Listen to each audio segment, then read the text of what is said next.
My name's Alan Benstock. I'm the son of Lydia Benstock, who had lived in Jewish housing accommodation, first at Green Park and then at Skyte House.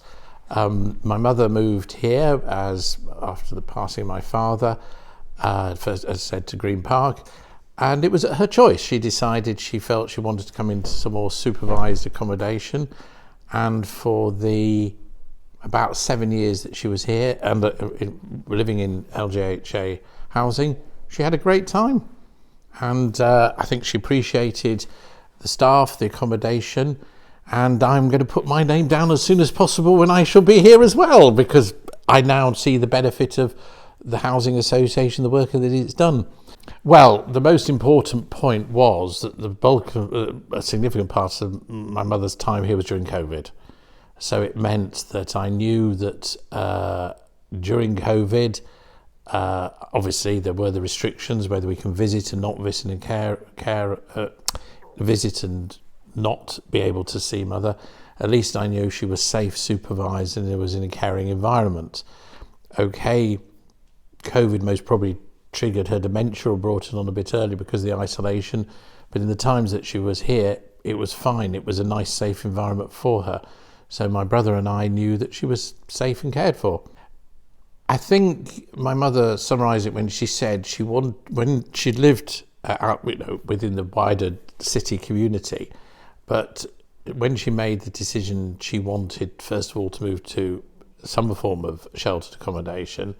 But it was more the second time when she moved up here at Skyte House. She said to me, "It's time I want to be nearer the community, the Jewish community."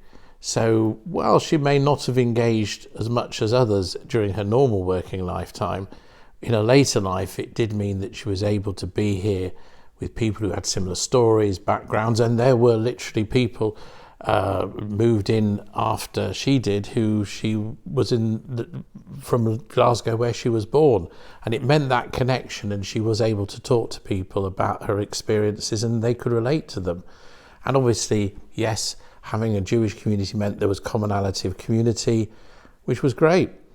It clearly has a significant role. I didn't realise until Craig had put a figure up in a meeting that over 10% of the known Jewish population lives in Jewish housing accommodation is important, and it just proves that there is a need of creating communities and communities of commonality which other parts and other groups may not have. And I think it benefits. We've got, as I said, we're attached to the centre here. You go in there, I've just come from lunch.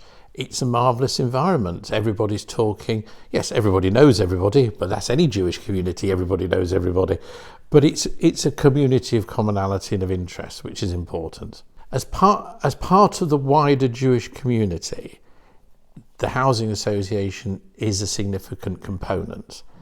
It's one of the two largest, one of the two largest organisations.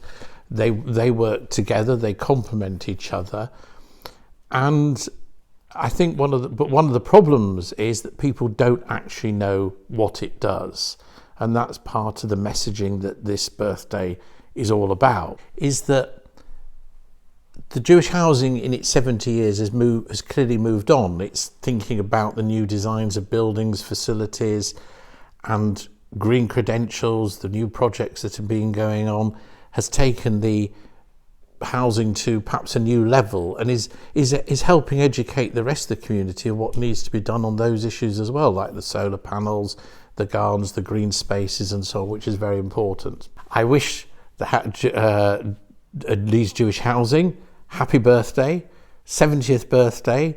I just realised that it was only 5 years. I was only 5 years before I was born. So I'm going to wish everybody at Jewish Housing all the best for 70 years. I wish it succeeds for another 70 years. And also I want to say a big thank you for all the supports it's done for my family and others as well.